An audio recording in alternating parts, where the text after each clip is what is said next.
اس کا پروگرام تھا، بڑا اونچا اسٹیج بنا ہوا تھا، شاید پتہ نہیں ربیع الشریف کے دن تھے یا اس کے بعد کے دن تھے، مجھے اتنا دھیان نہیں ہے.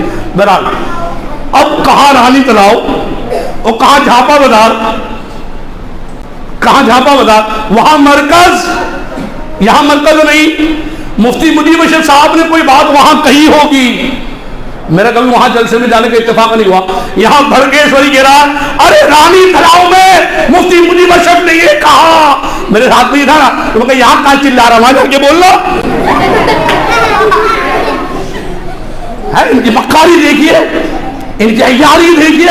ابھی تیرا مرکز وہاں، جو بات ہوئی وہ وہاں، اور ایک دن نہیں پورے 12 دن بات چلتی ہے. اور مفتی مجیب اشرف ایک دن نہیں پورا آدھا مہینہ وہاں رکتے ہیں. اور تو جھانپے میں چل رہا ہے، جان رہا ہے نا کہ یہاں جو بول دوں گا چل جائے گا، یہاں کوئی سننے والا نہیں ہے. اپنی پبلک کو بس کیپچر کرو بس. تو کسی کی ہمت نہیں کہ سامنے آ کر جواب دے. الحمدللہ کیسوں کو کیا کیا فیضان ملا، وہ لوگ وہاں حاضر ہونے والے جانتے ہیں. آخر بات اتنی ہے کہ حضور اشرف الفقہاء کے فیضان کو دیکھنا ہے تو ان کے فیضان جیتا جاگتا مفتی سلیم صاحب کی صورت میں ہمارے سامنے موجود ہے. علامہ ذاکر الحق قبلہ کی صورت میں ہمارے سامنے موجود ہے. علامہ غلام مصطفیٰ صاحب کی ذات میں ہمیں نظر آتا ہے، سید امین صاحب کی ذات میں ہمیں نظر آتا ہے. اور یہی نہیں، یہ تو علماء ہوئے. اگر ہمارگیر تنظیم اور اداروں کو دیکھنا ہو تو دارالعلوم انوار رضا کی شکل میں نظر آتا ہے، قادری مشن کی شکل میں نظر آتا ہے. یہ تحریکیں بتا رہی ہے کہ ان کے اندر جو حرکت ہے وہ کوئی اور نہیں، مفتی مجیب اشرف صاحب نے پیدا فرمائی ہے. اللہ تبارک و تعالی ہمیں مفتی مجیب اشرف صاحب کے فیضان کرم سے مالا مال فرمائے، علماء کی قدر کرنے کی توفیق عطا فرمائے.